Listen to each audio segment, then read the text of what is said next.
Mint, you sound a little different today. What do you mean, Matara? I always sound like this. I love you, Matara. You're my favorite co-host. I love you. I am sorry that I am so stinky. Oh, I think she's haunting me. Uh-oh. Mint, get out. I'm sorry. My Mint, my stinky girl. I miss her so much. I'm going to see her next week. I'm so excited.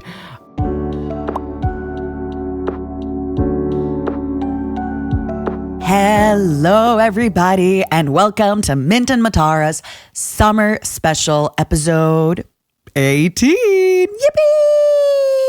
La la la la la. La la la la la. I'm Matara. And I'm Mint. Wow. Mint, you sound a little different today. What do you mean, Matara? I always sound like this. I love you, Matara. You're my favorite co-host. I love you. I am sorry that I am so stinky. Oh, I think she's haunting me. Uh-oh. Mint, get out. I'm sorry. Yes. For anybody who is wondering, audio only listeners, you might be wondering what is going on. Mint's not here. It's just me. We're doing a solo pod. I'm doing a solo pod this week. She's doing a solo pod next week. Basically, we got a little bit of stuff happening with, she got stuck in LA for a little bit. I'm going to LA this week for a little bit. And we figured it might be fun to just kind of relieve, the tension of having to meet up a few times a week. It's such a chore to record a podcast with one of my closest friends and yap about everything forever. It's true. I'm not going to lie. I'm a little bit excited but intimidated by the prospect of having the whole solo podcast today and then the whole Patreon episode and all that stuff. But if there's anything I am good at is yapping about nothing for really, really long periods of time. So please sit back, relax, grab yourself a coffee, a tea, put on a video game, whatever it is that you do when you listen to this podcast, and enjoy. I have a few topics. Oh, also, I just woke up, so I might yawn here and there, okay? I just woke up. I have a nice coffee. I have a few topics I want to talk about. How are you, first of all? I hope you're having a good one, audio listeners and podcast watchers. Yes, I call you guys my watchers because you're watching. Hope you're having a good day. Hope your summer's going kind of good. I think by the time you get this episode, it's going to be, oh my God, it's going to be almost August. Where does the time go? Speaking of August, Mint and I will be appearing at Otakon. It is a convention in Montreal, which is a city in the Canadian East Coast. We will be doing meet and greets. We will be signing posters. We will be selling posters. And we're also going to be sponsoring a little thing that's happening there. But you'll get more details, I think, through Twitter. So if you are in the Canadian East Coast, please consider stopping by. We are very sorry for the East Coast viewers in other places. We have genuinely really tried hard. I know a lot of you have told us you'd love for us to go to an East Coast convention, but I hope you understand it's sometimes not up to us. If we want to do meet and greets at a convention or if we want to do panels and things like that. We also have a panel at the convention. Sorry, I forgot to mention. I just woke up. Sometimes we need to make sure that the convention has enough kind of resources for us. And there's a lot of conventions that were interested, but they just didn't have the resources. They didn't have enough. Some of them haven't even really worked with VTubers for long enough in order to kind of assure us that, they're going to be taking care of us. But there have been a lot of conventions that said, not yet, but eventually. So, hey, who knows? Maybe you'll see us as guests at these other conventions in the East Coast. I know we have a lot of fans in East Coast of North America. And I know, trust me, I know. And I know we also have a lot of fans in Europe and Asia. First question, for all you listeners. Where are you listening from? I would really, really love to go to a European con next year. I really tried to go to TwitchCon this year, but it was right around Anime Expo, so I couldn't really make that happen, unfortunately. But I would love a European con or a nice con somewhere in Asia. The only problem, I think I've talked about it a little bit on stream, is the flight time is insane. I think next year, Mint and I have talked about this. We might go to a few less conventions in person. I think going in person and meeting everybody in person has been amazing, and it's been a dream come true. And honestly, there's nothing that kind of replaces seeing people in the flesh. But, we also got COVID from that. And I saw people got COVID at AX, and I saw people got COVID at MGSCon and all that stuff. And I saw people got not COVID, but they had another disease at TwitchCon EU, which apparently you get from eating poop.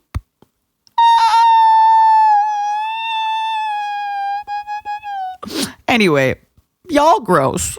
I want to stay home. I think it's just also kind of hard, right, to travel and then also stream from there and then come back home and do your own streams. If we're traveling and then we're working the con and then we're coming back and it's like you kind of have to get back to everything because you just took time off of streaming. Versus, say, if I guest at a convention and I don't have to travel, it's a lot easier, right? So we'll see. I definitely want to go to a lot more conventions. I forgot the word for it. Not internationally. Online. Maybe I should have drank my coffee before I started recording. I definitely want to go to a lot more conventions online next year, and maybe a few less in person. If I go to conventions in person, I want to really treat it like time off. The way that, you used to go to conventions when we're younger, or when I was younger. The way some of you are going to conventions now for fun, for pleasure. It's how I want to do it. Pleasurefully. I think what I might do more of next year is, say I'm going to a small convention. Maybe I'll bring like a little stack of signed posters and then just kind of sneak my way around the con. Because that's another thing. If people don't know I'm at the con and then they think they see me, what you think you saw, you didn't see. Ha ha ha. You don't know that it's really me. It might be someone else. It might be. You never know. Was I here? Was I never there? I guess we'll never know. Never, ever, ever. But yes, we are going to be at Otakuthon. We're going to have some signed.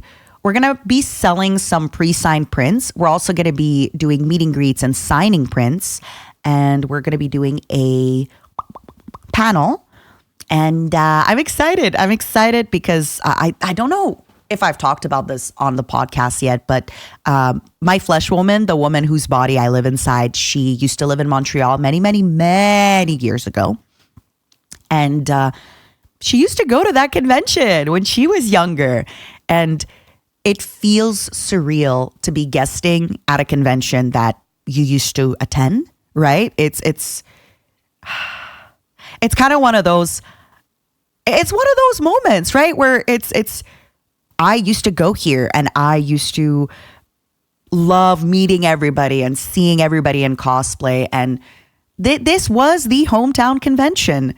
And now I'm guesting at what used to be my hometown convention. It's a surreal feeling. And I have to pinch myself, seriously. And I'm so happy with everything, not to go into detail, but Otakuthon has been so sweet with us and so understanding. And we have so many little kooky, silly ideas that they're nice with. And I hope I see you all. I hope if you come to Otakuthon, I hope I get to see you. And if you don't, I completely understand. But if ever you want a trip to Canada, may I recommend Montreal and Otakuthon. It is quite the cool spot. I'm not going to lie. It is quite the spot. And I'm excited. I love having an excuse to go there all the time. I kind of get to revisit maybe places that I used to live, or restaurants that I used to work in, or even restaurants that I used to go to. And I'm going to drag Mint with me everywhere. I say this, but we actually won't have time. I think we have a meet and greet every single day, and then we're going to pre-sign posters. And then when we're not, we're shipping out the first 3 months of postcards. For anybody that doesn't know, we had shipped out the postcards previously. They had a big mark on them from the stamping press, the printing press, something like that. And we are resending the first 3 months of postcards pretty much right after Otakon. So Mint is bringing like a whole suitcase full of postcards. My poor baby. My absolute angel. She is such a doll. I love you, Mint. It's been a little bit more challenging than I think either of us realized. And I was the one that really pushed for the postcards. I think in the future, I've already kind of learned how I would do things differently. I think in the future, we're also going to have somebody manage the Patreon and things like that. But hey, you live and you learn. And it really means a lot to me that you all have been so patient and so sweet with us. Anyway, I don't want to just talk about Otakuthon and Patreon and all that stuff today. I want to talk about video games. I know. We just had the Steam sale, and I want to talk about video games. And I want to talk about collectibles too. Because I don't know if anybody here has seen the VTuber collectibles that Novel Horizons has been doing. My money. They just released a Juniper one. My little Hagrid bug girl. I like her so much. They just released a Juniper model, and my money is down the drain. My money is down the drain. I'm every time. What do we do? How much budget should you allocate, and should I allocate to VTuber merchandise? Does it go into the anime merchandise budget? Or the Gunpla budget? Where do you separate them? What if you're into Gundams and Warhammer and VTubers and anime? You should have a separate budget for all of them, no? Somebody who knows mathematics, can you please make this make sense? I don't understand my budgeting at all. I don't know how much money to save for all this stuff. I don't know. And Zentreya of Vshoujo has just released more plushies on YouTube's, and where does this go in my budget? She's my wife. I have to buy my wife's products, right? I'd be a bad wife if I didn't. Make it make sense, everybody, is all I'm asking. I need y'all to explain to me your budgeting when it comes to this kind of stuff, because luckily for Gundams, I have decided that I'm only getting the girly Gundams. Now, let me be clear. Every Gundam is a girly Gundam, if you believe. But I really mean like the Nobel Gundam, right? Nobell, for anybody wondering. We're going to have a picture pop up. I have, where is she? Farsia and the Hello Kitty Gundam. So luckily, that does limit my Gundam spending a little bit. For Warhammer, I told myself I'm not allowed to buy any new Warhammer anything until I paint my Tyranids. I bought a starter Tyranid set and I have not yet painted it. So until I paint my Tyranids. But, Mint just released some merch. If we can show some of the Mint merch that she released. For anybody that doesn't know, she just had her anniversary. I gotta buy the Mint merch as well, right? Like I'd be crazy not to. Why wouldn't I? I love my sweet Mint. Why wouldn't I get her stuff? Anyway, my budget is in absolutely not doing okay. I need budgeting help. What percent of my budget do I put here? What percent of my budget should I use for this kind of stuff? You know, the hardest thing about doing a solo podcast, I have to tell you, is that when you're doing a double podcast, I feel like it's okay to take the time to think about what you want to say. But when I'm solo, every single moment that I pause to think, I'm like, wait, I have to say something, because if I don't, it's just quiet. It's just me and my demons in my head and me. That's it. There's no one but me and my demons in my head, and you and your demons in your head and you. Let's try it out. Okay, here. 3, 2, 1.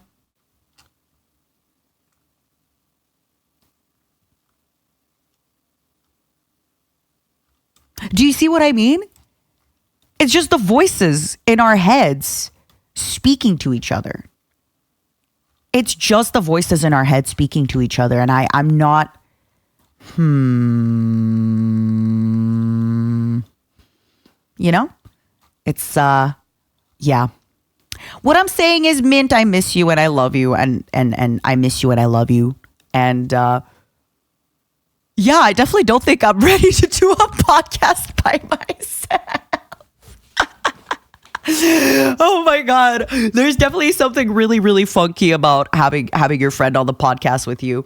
My loves, today I want to talk about something I never talk about, ever. Video games. Yippee! I want to talk about video games. I want to talk about the nostalgia that I have for Ragnarok Online. I know I'm a different person now than 20 years ago. I know that gaming is different now than 20 years ago. But I need everybody to just kind of close your eyes, unless you're driving, and imagine this scene, all right? You come home. It's 6 p.m. It's winter out. There's nothing to do. You log in. You go to Prontera. All your friends are there, sitting on the floor. Or you go to Aldebaran and everybody in your guild is sitting on the floor. You're hanging out. Your pal says, hey, what are you doing? You say, oh, I'm probably going to go hunting for Hydra cards, or going to make my Thor bow, anything like that. And they say, I'll come with you. And then basically you and your friend just go and kill mobs together and hang out in TeamSpeak. And then somebody else logs in the guild and they go, what are you guys doing? And you say, I don't know. Oh, I'm training a sage in, what were those little slimes named? Does anybody remember there was these like big earth sandworms, slimes, and you trained your mage with it. You basically just fireball them and firewall the big slimes. What was their name? Big Sand Slime Ragnarok.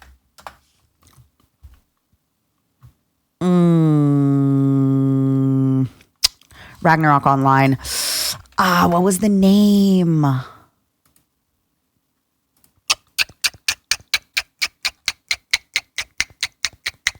Maybe everybody can help me in the comments. But basically, you just went there with like your low-level mage. So either you were training a sage or a high wizard. And you just, yeah. And then everybody would just come with you and hang out. Or you just talk in guild chat while you're doing stuff. Those are the good old days. I don't know if it's just what playing an MMO was like, or if that just like that era of gaming is gone to me forever, because I am a different person now with responsibilities and a job. I can't just kind of rot away the way that I used to. But I do sometimes wonder what would happen if I got addicted to an MMO again. I think Riot Games is doing an MMO. Has anybody heard any information about that? And how do you think it would be? Also, there is an MMO coming in, I think, August, called Ashes of Creation, which I'm seriously considering playing it. And like, please, in the comments here, I need everybody to convince me not to. I need everybody to tell me, Matara, do not play Ashes of Creation. We will lose you. I just wonder if basically what I'm missing in my life is that kind of MMO experience again. And I know people are telling me I could play Final Fantasy 14, but Kind of like the idea of playing a new MMO, you know? You and everybody kind of starting off as noobs. Nobody knows what to do. Nobody knows where to go. What do y'all think? Are you playing any MMOs right now? I really do think it's a time issue. It's the same reason I don't really play any visual novel games anymore. I just simply don't have the time. I simply don't have the time to really play those kinds of games. So because of that, since I don't have the time, I kind of have to do things that I have time for. And I unfortunately have no time. But I am curious. I do think about, because I've tried logging into Ragnarok a few times and it's not the same anymore. I really feel like having the group and having a community was a big reason for why it was so fun and so enjoyable. And now I do have this big group in this community in stream, in the Discord, in the podcast, and in just online in general on Twitter. And I feel because of that, maybe I don't need what Ragnarok Online offers me anymore. But maybe I need what Ashes of Creations is offering, right? Let's not be hasty. Maybe I need what Ashes of Creation is offering, right? We still don't know what they're offering. Maybe I need that. Maybe I need that. Oh my God. I really need to finish my coffee. I'm like 1/4 of my cup in, but it's too hot. I forgot to put ice in my coffee and now I'm getting sweaty. Summer. Darn you, summer. Where I can only go outside or exist in the morning and in the nighttime. During the day, forget it. I am sitting next to an AC. Even though I'm a cold-blooded bug, I'm sitting next to air conditioning. Impossible without it. Absolutely impossible. But yeah, I was also thinking about games like League of Legends, games like Overwatch, right? I'm sure you all heard there's a few games that maybe don't have such a big community anymore. I know some games like Rainbow Six Siege still have a community and people still play. I do always wonder about that of, are people just moving to play different games? I think also once you kind of age out of a demographic of a game, you might not see the game as much. For example, I remember watching people play Fortnite, and Fortnite has a ton of bots now that the game has implemented for you to play against. But at the same time, Fortnite also has so many concurrent players. So then why are you having bots play with you? I wonder. I really wonder. And I don't know if anybody remembers when Pal World was kind of everywhere and people were playing a lot of Pal World. And some people online were trying to start this whole thing of like, Pal World was a failure because look how little people are playing Pal World after 3 years, less than a year. And meanwhile, they still had more concurrent players than a lot of video games. I don't know why that's such a thing that people do online. Is kind of, you're not allowed to die. That's a big word. But you're not allowed to go and become less popular. It's like anytime you hit any kind of summit of popularity, you're always supposed to beat it, right? Pal World was one of the most anticipated games and it blew up. Everybody was playing it. And now you're supposed to recreate it again? That's crazy. That's once in a lifetime shenanigans. It's like asking somebody, I don't know, it's like asking the person who made Stardew Valley to do Stardew Valley again and recreate the success again. Oh. You know what else I wonder about the nostalgia of gaming in your youth? Let's be honest. You also didn't have a lot of autonomy, right? Most likely, a lot of our fondest memories of gaming was when we had to go to bed at 8 p.m. We couldn't go outside. We didn't have spending money. We didn't have anything like that. So now, for example, you go to work and then maybe you want to grab dinner with a friend. Maybe you want to watch a good TV. You can actually pick what you can do. And gaming just kind of goes down the list, right? And even though you have friends also gaming, a lot of people who are going to be online all the time on video games will probably be quite youthful. And let's say you're 40, you know, you kind of don't want to hang out with a 13-year-old in your guild. They seem... Okay. For anybody here that's just kind of freshly 25, freshly 30, even those of you who are freshly, let's say, 21, you can recognize young people on the internet, right? It's like the way they write, you just know. The questions they ask, you just know. And you're like, oh, buddy. Oh, boy.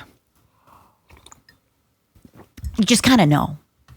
And I'm asking you, if you watch streams or if you are in a guild or anything like that in a video game, you can kind of tell if somebody new joined and they're like, haha, I'm 11, by the way. You can tell. If you've been on the internet long enough, you can tell. You can tell. That's all I have to say. You can tell. I was also thinking about this the other day, nostalgia-wise. This is going to be a lot more relatable, I think, to people who are in France. Sorry, everyone else. But there used to be this website called, was it called Skyrock or Skyblog? Where exactly as you think, it was a blog. And my flesh woman had a blog. And believe me when I tell you, I am trying to dig up anything I could about that blog. I am trying to find anything I can. I can't. God, do I have to explain blogging to the children? Basically, think of it like an online diary that everybody can see, where you would post a picture or many pictures and you would write. And my flesh woman just wrote about her friends. This is like an introvert's nightmare where my flesh woman would like ask her friends to give her a picture, and then she would post their picture and she'd be like, oh my God, and this is my friend. That's actually how she kind of came out on the internet as a gamer. This is, okay. So back in the days, gaming was not very cool. And at one point, she posted a photo of another girl and she was like, oh my God, you and I, War of Imperium buddies, always, you know, what is it? Like PvEing together, It was so, listen, was it cool? Not. It was like, thanks for always using Pneuma on me when we're MVPing together. God. I wish I could find this. Once again, I remember Mint and I had an episode where we gave you advice about streaming and content creation. Please do not delete your old content. You can hide it. You can put it on a hard drive and encrypt it. Do not delete your old content. Please save it. One day you will, legally speaking, I won't do this, but I could kill just to have a look at that blog again. I would cannibalize a husband, allegedly in Minecraft, just so I could look at that blog again. Just so I could see what kind of things my flesh woman was writing 25 years ago. I am so deeply curious. Because I think she started that blog in like 2002. 22 years ago. Anyway, so that was kind of how she came out as a gamer to a lot of kind of people on the internet. And not a lot of people on the internet, a lot of people in her life. And because she would just post a photo of somebody and be like, oh, this is my guildmate in this game. Ha ha. Which, by the way, we used to send strangers on the internet photos of ourselves. Now we just post those photos on the internet to Instagram to millions of strangers. You know what else was making me feel old the other day? Not being able to use social media while you're out, right? Not being able to get on your phone while you're out. For example, I had a BlackBerry. So even if you had like BlackBerry Messenger or anything, you could text a little bit with people. You could send them text messages. But usually people would get busy. You'd get busy. You'd be doing stuff. Not everybody had a phone. And texting was also, okay. The reason I'm thinking about this is because my flesh mother's husband, he still has that phone. And anytime he needs to write a text message, he asks me to do it, where it's the type of phone where if you want to type YOU, you have to like, let me take a look at the phone key. Okay. Phone keyboard layout. No, phone layout pre-keyboard. I don't know what to call them. Okay. So numpads on keyboards. Okay. So for example, if you want to type YOU, right? You see the letter. The number 9 has WXYZ. So you would type the letter, the number 9 3 times to get to the Y. And then to get to the O, you have to type the 6 3 times in a row. And then to type the U, you'd have to type the 8 twice. You know what's crazy about that type of texting? It's like riding a bike. You never forget how to do this. And the reason I know is because I have been typing up text messages for my flesh mother's husband for the last month. You never lose the skill. You never, ever lose the skill. You know, the one thing I have not seen resurface, by the way, if anybody hasn't seen, the whole Y2K fashion is back in style. The children are watching Serial Experiments Lane, which is just crazy to me. There's like a lot of people that are in their early 20s that are watching anime that, you know, I watched 25 years ago, which is just, let's go. That's awesome. I'm glad we are having a similar experience, you and I. But you know, one thing I haven't noticed them do is pick up these types of phones again, huh? Where's your Nokia phone? Why aren't you playing Snake on it? Where's your Nokia phone, buddy?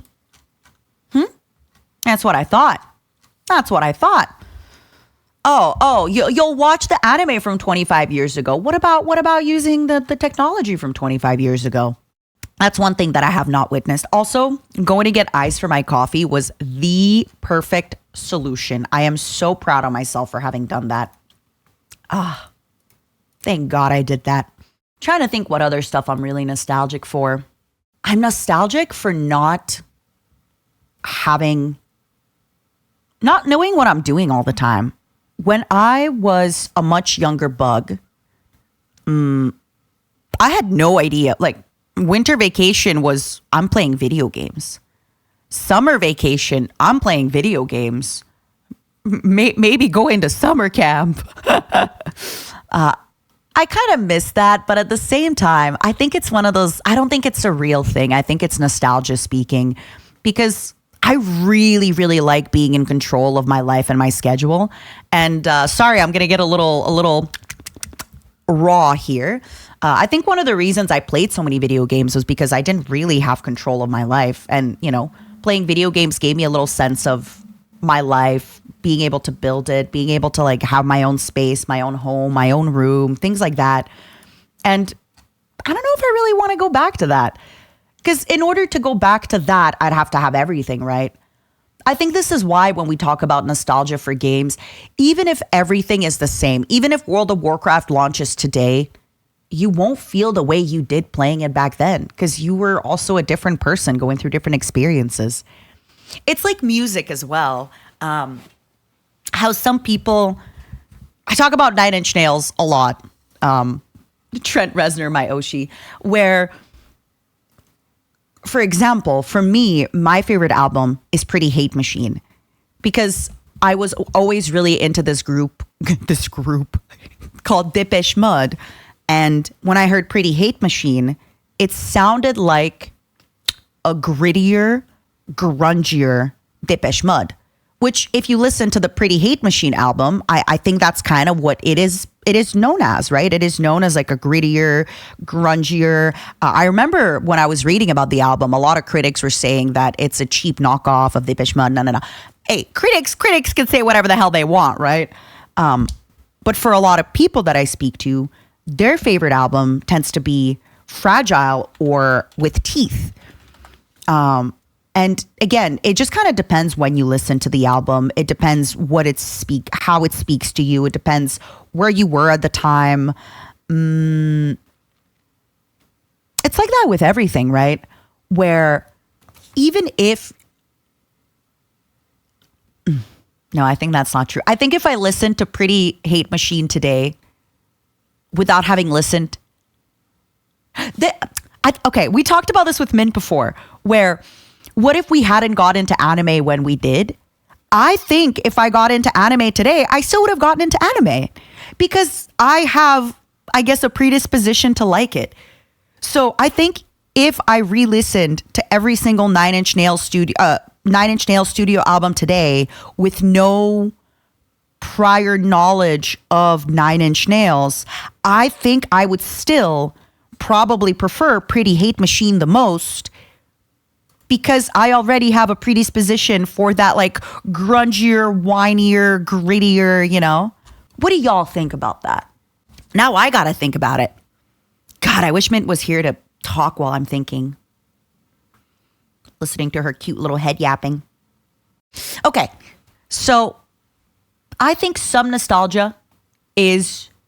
You have to be kind of, in order to recreate your first World of Warcraft / Ragnarok Online experience / whatever gaming experience you were having, everything needs to be the same. Kind of. But when it comes to other things like maybe music or anime or movies,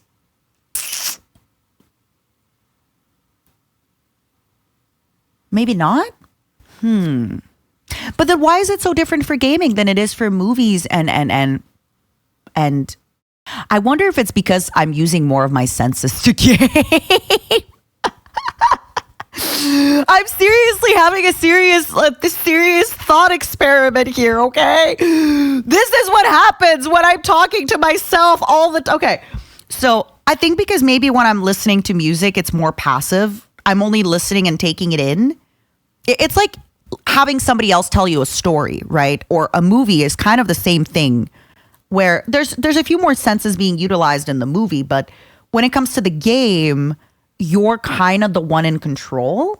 I think the reason as well for gaming is that gaming, in general, listening to an album is an hour, right? Unless it's like the Fragile album by Nine Inch Nails, which is like 26 songs on it. Come on. Love that. Not complaining. Watching a movie, even a very long movie, is 2 hours. But playing a game could be the whole night. Could be 8 hours. I think somewhere here, I was maybe cooking at the start. And then somewhere along the way of me cooking, I started burning the skillet. And then the fumes started going in my nose and I started, losing my marbles a little bit, but I couldn't tell because I just kept cooking. And I am just here high off the fumes of my skillet and just losing it. I am losing myself. Think about it though. Yourself as well. Do you feel similar when it comes to certain things in your life? I genuinely don't think certain gaming experience I could have again for the first time in the same way.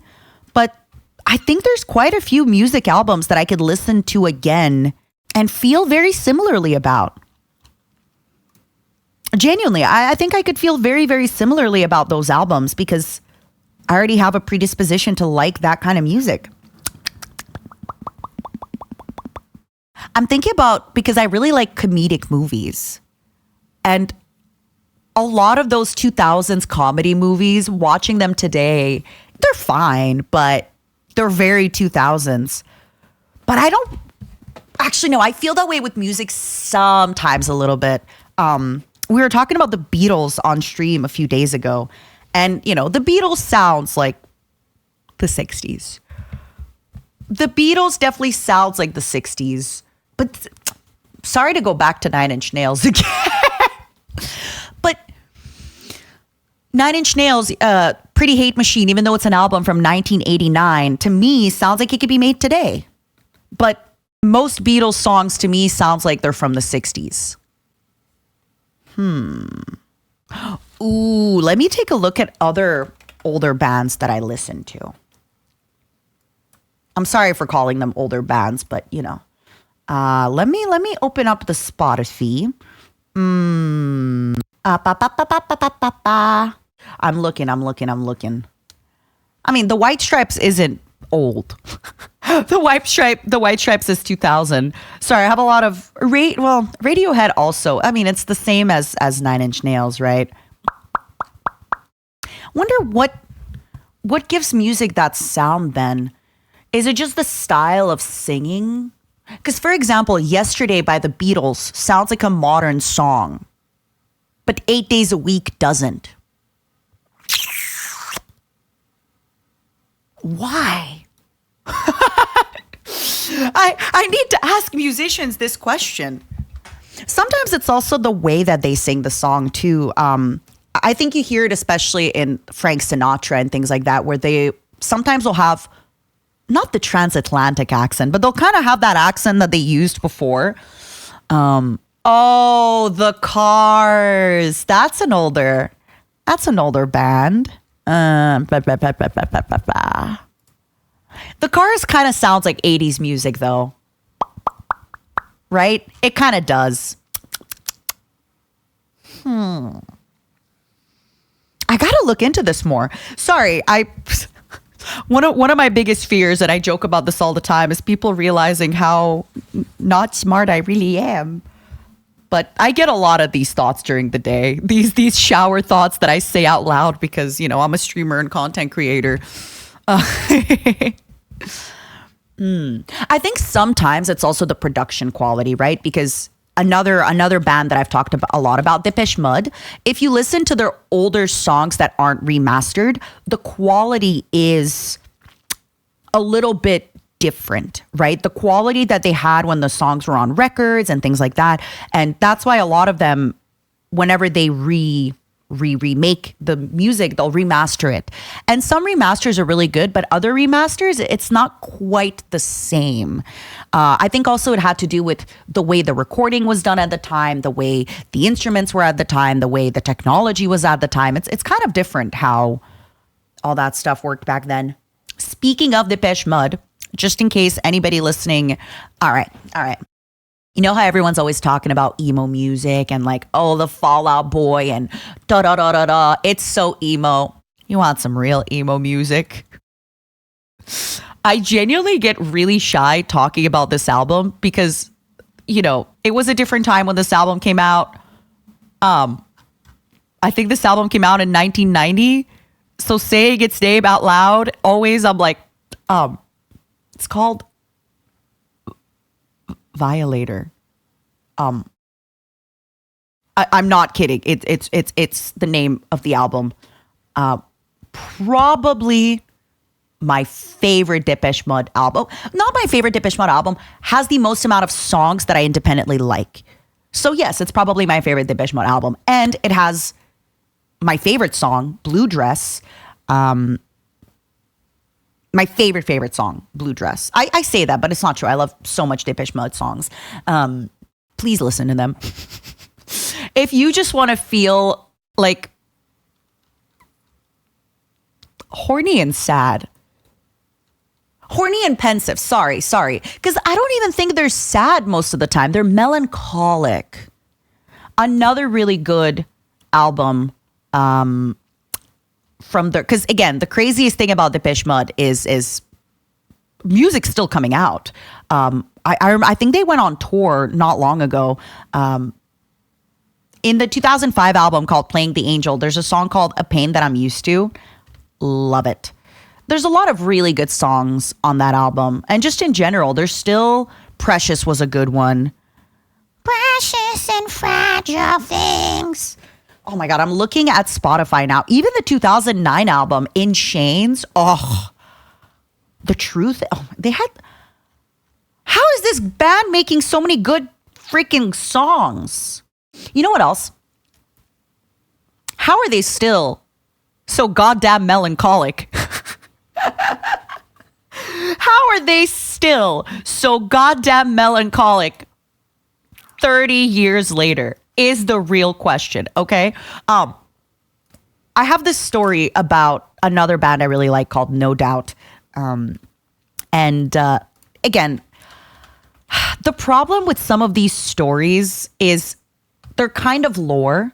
So you don't know where the lore is fully real, and you don't know where the lore is, you know, a little bit embellished to maybe sell the album or sell the tour. And this is something that you kind of start thinking about as you get older. You develop critical thinking and you're like, wait a second, what is this? So, if anybody does not know No Doubt was a band that Gwen Stefani was a part of. She was the front woman. And that's why if you ever wondered, oh, how did Gwen Stefani become famous? She was the front woman of No Doubt. I think Return of Saturn. I think it's the 95 or the 97 album. Let me double check. Sorry. I'm very bad. I don't know if anybody else has this. When I listen to albums, sometimes I don't know the name of songs because I just listen to the full album. Back in my day, children, it's Tragic Kingdom that I'm thinking about. Okay, Tragic Kingdom and Return of Saturn, the 2000 and the 1995 album. Ugh, amazing. I say this, but then Trapped in a Box is on the 1992 album. Anyway, the story I'm about to tell you. So there is this song called Don't Speak on the Tragic Kingdom album. All right. I'm sure you've heard it before. The lyrics are don't hold on. I don't want to sing it because I'm not warmed up, but it's don't speak. No, you and me, we used to be together every day together, always. I really feel that I'm losing my best friend. I can't believe this could be the end. Don't speak. I know just what you're saying. Please don't stop explaining. Don't tell me because it hurts. You know this song. So according to the lore of No Doubt, all right, Gwen Stefani was a pretty average songwriter, and she didn't really make really, really great songs. And she dated her bass guitarist, Tony Kanal. And while they were dating, whatever, he then broke up with her. And she came home and allegedly banged out this banger of a song, right? And she made the song, et cetera.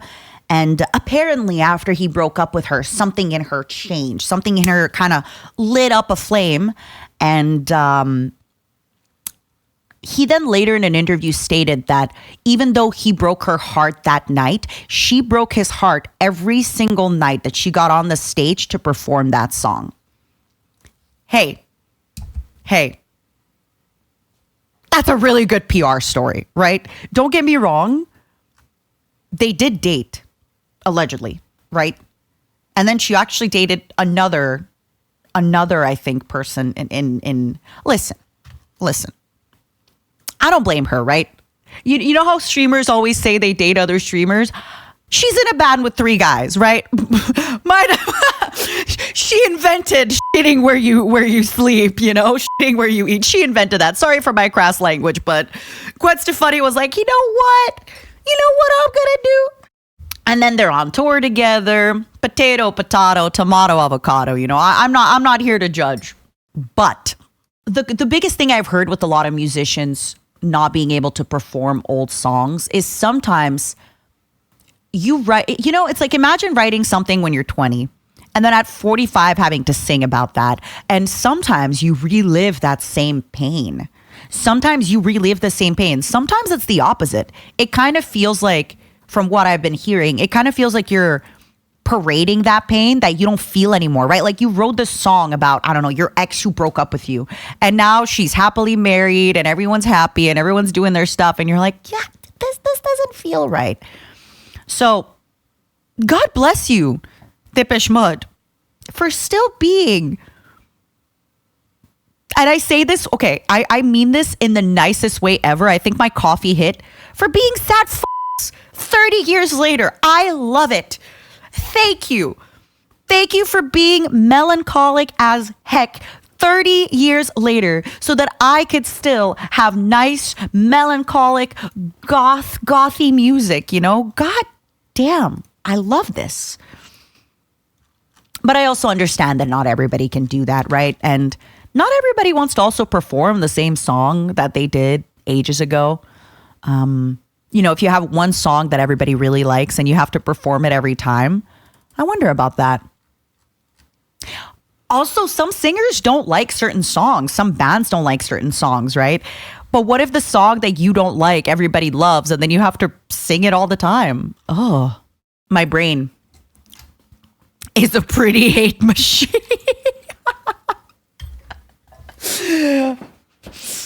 Not me just stealing album names. Ooh, question. What do you think is one of the best album names of all time? Genuinely, just what do you think is such a phenomenal album name, and why? What makes an album name good? Is it that it fits the theme, right?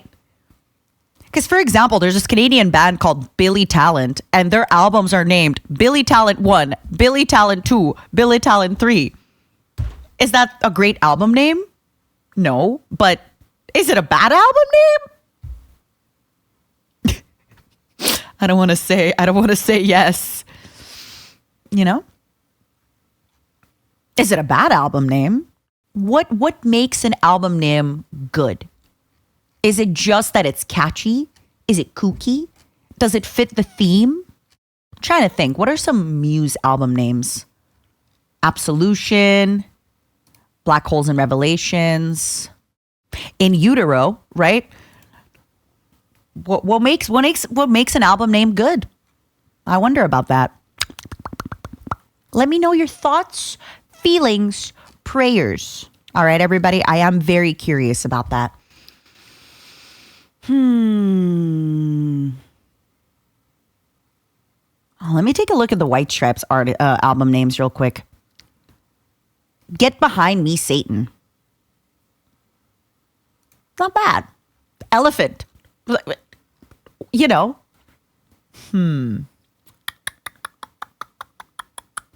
Take a look at the Black Keys.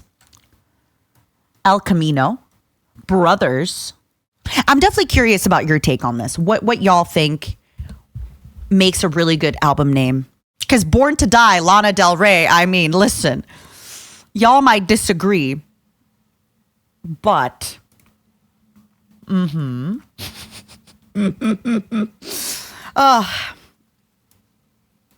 what a time.